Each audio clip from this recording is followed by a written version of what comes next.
Prostate একটা gland, এটা আমাদের মূত্রথলির নিচে শরীরের ভিতরে থাকে। এখান থেকে সেমিনাল ফ্লুইডটা তৈরি হয়। তো এই গ্ল্যান্ডটা বাইরে থেকেও বোঝা যায় না, এটি ধীরে ধীরে ধীরে ধীরে বড় হয়। এক্স্যাক্ট কজ যদি বলেন, সেরকম কোনো কারণও কিন্তু নাই। কোনো ক্যান্সারেরই আসলে ওইভাবে কোনো কারণ বোঝা যায় না। হ্যাঁ, আমাদের বায়ু যত বাড়ছে, আমাদের জীবনযাত্রার জটিলতা যত বাড়ছে, আমাদের শরীর তো আসলে একটা মেশিন, এটি যত বেশি ব্যবহৃত হচ্ছে, তত বেশি ক্ষয় হচ্ছে, তত বিভিন্ন রকমের কতগুলো আমরা যেগুলো বলি যে এখন নন কমিউনিকেবল ডিজিজ, এই রোগগুলোর সংখ্যা কিন্তু বাড়ছে। তো তার মধ্যে ক্যান্সার একটি। প্রস্টেট ক্যান্সারটা হচ্ছে যে ছেলেদের জন্যই হয়, মেয়েদের হয় না। হ্যাঁ, একান্তভাবেই এটি ছেলেদের, এবং এটি হরমোন ডিপেন্ডেন্ট ক্যান্সার। তো এই হরমোনের অতিরিক্ত তৈরি হওয়া, অতিরিক্তভাবে ব্যবহৃত হওয়া, সব কিছুই কেন হচ্ছে, এটা পুরোপুরি মানুষের নিয়ন্ত্রণে না।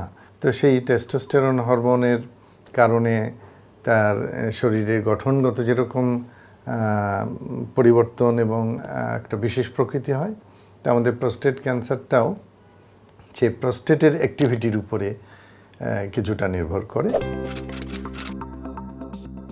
স্ক্রিনিং হচ্ছে একজন সুস্থ লোকের জন্য কিছু পরীক্ষা করা, যে তার শরীরের ভিতরে কোনো পরিবর্তন হচ্ছে কি না।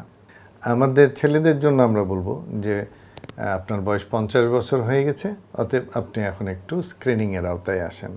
কিছু না, একটা সামান্য রক্ত পরীক্ষা করলেই কিন্তু বোঝা যাবে যে প্রস্টেট স্পেসিফিক একটা অ্যান্টিজেন আছে।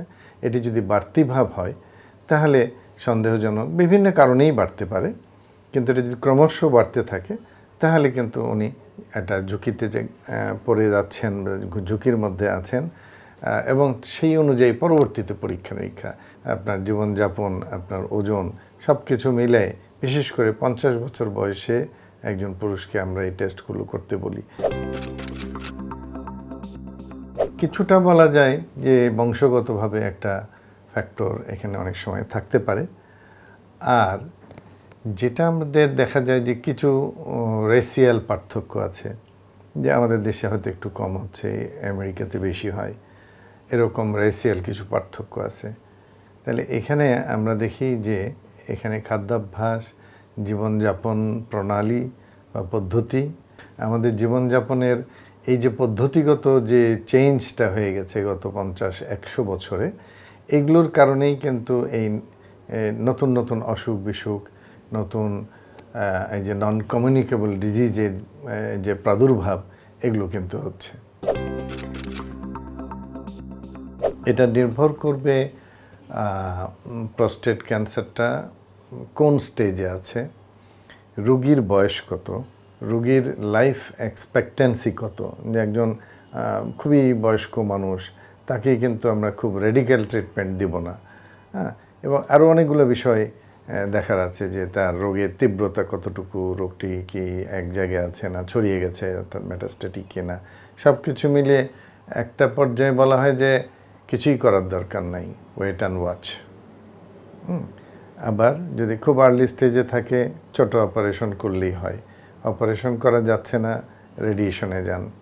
রেডিয়েশনের পরে তার ওই যে বললাম পিএসএল লেভেল, তার হরমোনাল লেভেল, এবং সেই জন্য তার হরমোন থেরাপিটা খুব কমন, এটা চলবে দীর্ঘদিন। এটিকে দিয়েই আমরা কন্ট্রোল করে রাখতে পারবো। এমনকি যে অ্যাডভান্স স্টেজে রুগীও এই হরমোন থেরাপি দিয়েই কিন্তু অনেক দিন ভালো থাকে। আবার অনেক সময় এটি ছড়িয়ে যায় বিভিন্ন সময়, যেমন হাড়ের মধ্যে খুব কমন ছড়ায়। হ্যাঁ, তা হাড়ের মধ্যে ছড়িয়ে গেছে, এখন তো তার একটা বড় অপারেশন করে খুব একটা লাভবান হওয়া যাবে না।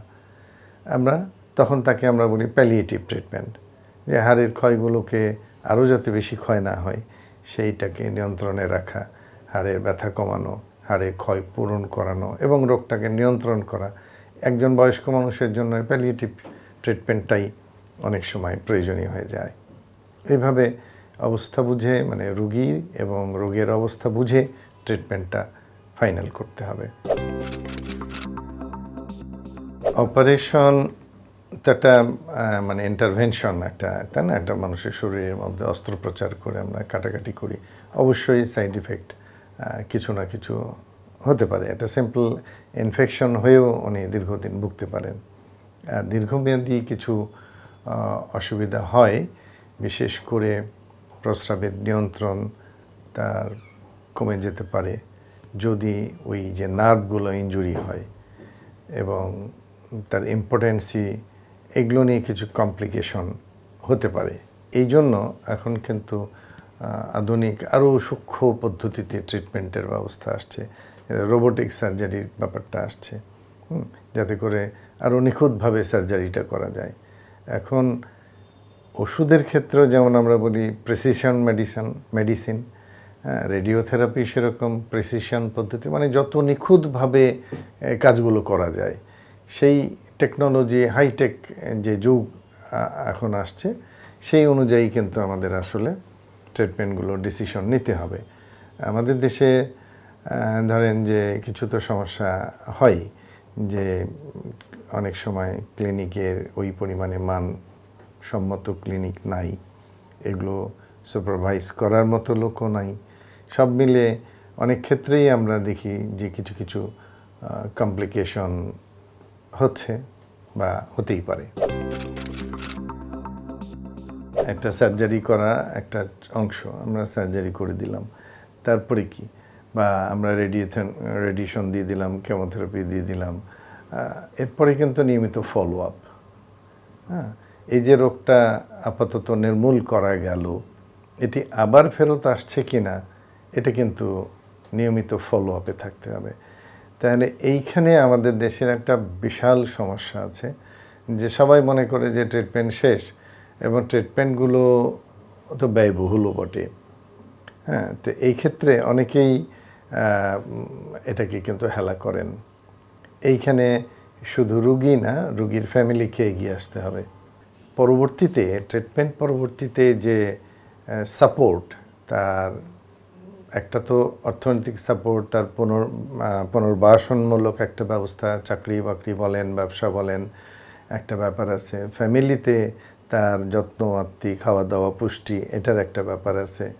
তার রাস্তাঘাটে চলাফেরা, সে যে সমাজে একজন মানুষ হিসাবে বেঁচে আছে, সে মানুষের মর্যাদা সম্পন্ন মানুষ হিসাবে বেঁচে থাকার জন্য যে সামাজিক যে অনুষঙ্গগুলো, সেখানে তার যে একটা জায়গা, সেটিকেও আমাদের দিতে হবে।